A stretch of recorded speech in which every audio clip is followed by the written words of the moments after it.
Ano ba Kuya Tony? Huwag mo nga akong hawakan. Ang puti-puti mo. Ang kinis-kinis ng balat mo. Hindi ka marunong malik o nahiya ka lang? Kuya Tony, unang beses ko po kasi. Angel, sundan mo lang yung gagawin ko.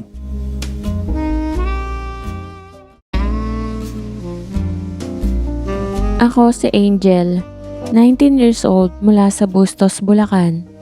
Ang taas ko ay 5'4" at ang vital statistics ko ay 40B, 27, 42. Ako ay bahagyang Japanese, bahagyang Korean. Kaya naman maputi at makinis ang aking balat. Sabi ng mga kaibigan ko, pwede daw akong mag-audition sa girl group sa Korea o kaya naman mag-actress sa Japan. Pero iba ang pangarap ko. Gusto ko maging abogada. Simple lang akong babae. Hindi naman ako pasyonista.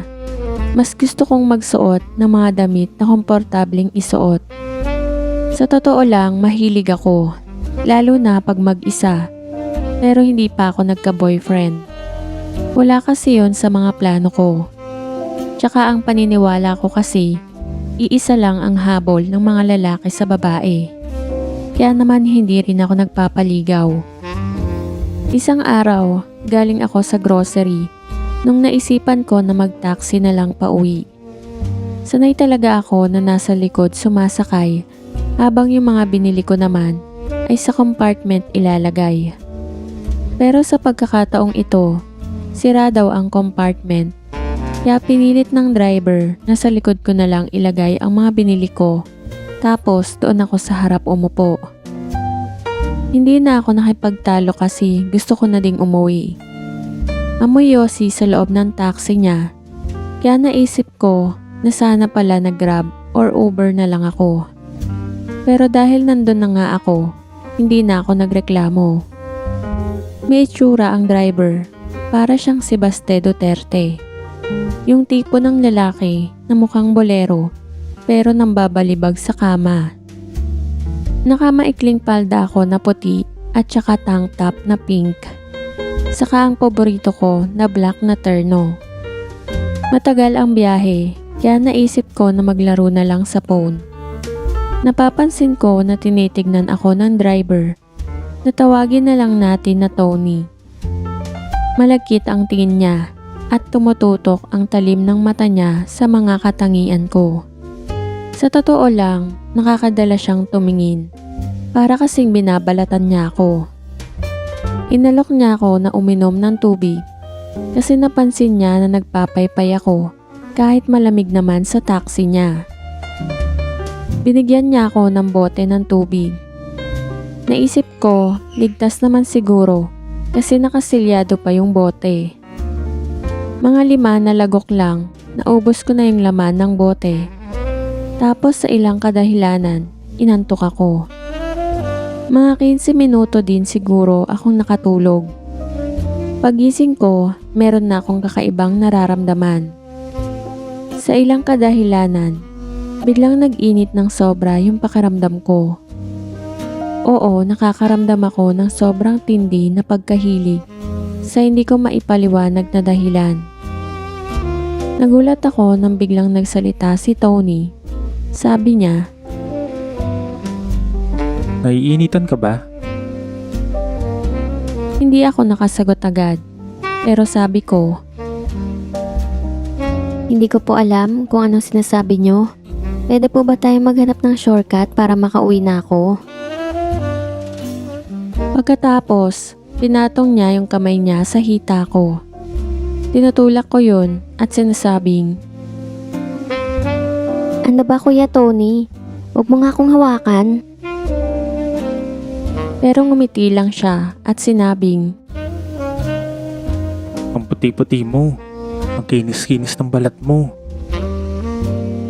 hindi maganda ang pananalita niya. Pero bakit nagugustuhan ko yung mga sinasabi niya? Bigla siyang nagpark sa isang medyo madilim na parte ng kalsada. Natakot ako sa pwede niyang gawin sa akin. Humarap siya sa akin at sinabing, Nilagyan ko ng pampainit yung tubig na pinainom ko sa'yo. Pero hindi naman ako masamang tao. Kaya binibigyan kita ng pagkakataon ng bumaba ng sasakyan. Pwede kitang ihatid sa bahay nyo nang walang kahit anong gagawin sa'yo. Kung sasabihin mo sa akin na gusto mo nang umuwi.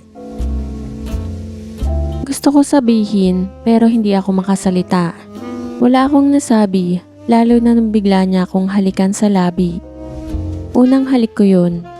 Sabi niya, Hindi ka marunong malik o nahiya ka lang? Kuya Tony, unang beses ko po kasi. napangiti siya at hinalikan ako ulit. Sabi niya, Angel, sundan mo lang yung gagawin ko. lumalim ang halikan namin na para kaming magkarelasyon. Mga ilang sandali, itinigil niya yung paghalik niya sa akin at sinabi na, Sasama ka ba sa akin? Kahit saan kita dalin? Papayag ka ba? Kahit ano ang gawin ko? tango lang ang nasagot ko sa tanong niya. Ngumiti siya at pinaandar na ang sasakyan. Habang umaandar ang sasakyan, hindi ako mapakali. Halo-halo ang nararamdaman ko. Takot, kaba, pagkasabik, at kung ano-ano pa. Ngayon ko lang nakilala ang lalaking ito. At ganun pa man, nakipaghalikan ako sa kanya. At ngayon ay sasama, kahit saan niya pa ako gustong dalhin. Ibang-iba ito sa turo ng magulang ko. Habang nag-drive siya, kinuha niya ang kamay ko at nilagay sa harapan niya. Nagulat na lang ako dahil unang beses ko ring mahawakan siya. Ang lambot ng kamay mo, Angel. Pagkatapos ng mga gagawin natin, papasalamatan ako ng magiging boyfriend mo. Kasi marami kang natutunan simula bukas. Hininto niya ang taxi sa isang village. Tapos bago kami bumaba, sabi niya sa akin, Para hindi ka mailang, isipin mo na lang na syota mo ako. May mga kaibigan ako sa loob. Papakilala kitang syota ko. Kaya umayos ka. wala naman akong nagawa kundi sumunod sa mga gusto niya. Inapit niya ako sa bewang at binulungan. Ang sexy mo talaga, Angel. Sigurado ako na mamamatay sa inggit ng mga kaibigan ko. Lalo na pag nakita na nila sa magandang ayos. Teka lang kuya, huwag mo sabihin na ipapagalaw mo ko sa mga kaibigan mo. Hindi kita papaubaya sa kanila. Sa ganda mo na yan, akin ka lang. Pagpasok namin ng bahay nila, nagsigawan yung mga kaibigan niya. Sabi nila, Ina mo, Tony. Nanalo ka pala sa loto. Woohoo! Hatian mo naman kami. Kahit yung tira-tira na lang. sabi naman ni Tony, Mga tol, akin lang itong babae na to. Pero magpapakitang gilas kami sa harap nyo. Para naman maambunan ko kayo kahit papano. para akong robot na sunod-sunuran sa gustong mangyari ni Tony. Sa harap ng mga kaibigan niya, bigla niya akong niyakap at hinalikan. Pumunta siya sa likuran ko at bigla niya akong hinila pakandong sa kanya sa sopa. Sigawan ng sigawan yung mga kaibigan niya. Yung iba nga hindi na nakatiis. Binuhat niya ako at hinihiga sa kutsyon na nasa sahig. Nag-live pa siya sa online habang katabi niya ako. Masaya ako kay Tony. Kahit na nakikita na rin ang mukha ko sa live, ay parang wala na akong pakialam. Basta ang alam ko, nag-e-enjoy ako at masayang masaya sa ginagawa niya. Binulungan niya ako. Pwede ko bang ibahagi sa isang kaibigan ko yung panalo ko? Birthday niya lang eh. Hindi pa ako nakakasagot, ay nasa harapan ko na ang kaibigan niya. Hindi ko akalain na ganun pala kasaya ang meron kasali sa ganitong laro. Masyadong nag-enjoy yung kaibigan ni Tony, kaya medyo naglakbay pa ito na hindi naman nagustuhan ni Tony. Pinaalis niya sa tabi namin ang kaibigan niya. Pero may gusto akong gawin na napanood ko dati. Binulungan ko siya ng, Ako na ang mag-drive. at tanging ngiti lang ang binigay niya sa akin. Suki ako ng mga magagandang movies, kaya kahit wala pa talaga akong karanasan, ay marami na akong alam. Ang ganda ng hubog ni Tony, para bang Derek Ramsey. May abs din siya na pwede na gawing almusal kinabukasan. Biglang sabi ni Tony na, Angel, ina ka. Hindi ako nagkamali sa'yo. Palaban ka pala. lumakas ang kumpiyansa ko dahil sa sinabi ni Tony. Kaya naman nagdesisyon ako na mas paligayahin pa siya. Ang ingay-ingay ni Tony habang yung mga kasama naman niya mga tahimik na tulala. Pinahiga ako ni Tony sa kutsyon. Natatakot ako pero kasabay nito, sobrang nasasabik sa mga gagawin niya. Hindi ko alam kung gusto ko na ba talaga o epekto pa rin yun ng gamot. Ang alam ko lang, handa na akong maging ganap na babae. Handa na ako sa kahit ano pang gusto ng lalaking handang magbigay ng ngiti sa aking labi. Na magkatapat na ang mukha namin. Tinanong niya ako kung mabigat daw ba siya. Imbis na sumagot ako, kinabig ko na lang ang ulo niya at hinalikan. Hindi ko lubos maisip na kaninang umaga lang ay hindi pa ako nakakakita ng magandang katangian sa personal. Sabi nga, mabilis ang mga pangyayari mula sa pagiging mahinhin na naging babaeng kayang gawin ang lahat para sa lalaking ngayon lang niya nakilala. Masarap talagang humalik si Tony. Hindi siya nagmamadali. Napakamaginoo. Wala akong ibang nasabi kundi, Tony, baka hanap-hanapin na kita. sumagot naman si Tony ng, Talaga, Angel? Ikaw ang pinakamasayang babae na nakasama ko. Ang ganda-ganda mo. Gagawin na kitang misis ko para hindi ka na makawala sa akin.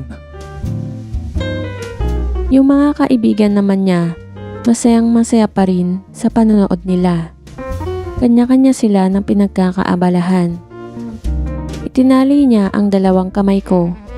Pagkatapos ay tinawag niya ang dalawa niyang kaibigan. Sabay sabi niya sa akin, Ito ang parusa mo.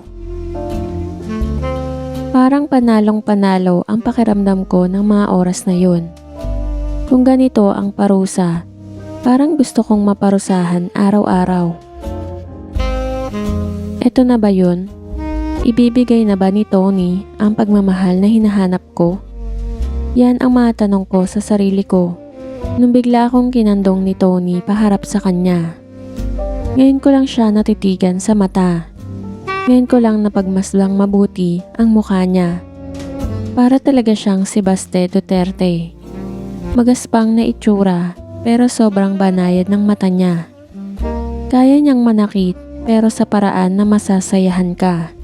Yan ang dating niya. Nakipagtitigan lang siya sa akin. Niyakap niya ako at bumulong. Papalagyayin na kita ng pagmamahal ko, Angel. Ng paulit-ulit. Hanggang di mo na kayanin. Gagawin kitang akin. Aasawain kita, Angel. Puro ka lang ata ingay eh. Kanina pa ako naghihintay. Pero inuuna mo pa yung kadaldalan mo. Alam ko na ayaw niya ng babaeng nangingibabaw. Kaya hinahamon ko siya kasi sabik na ako.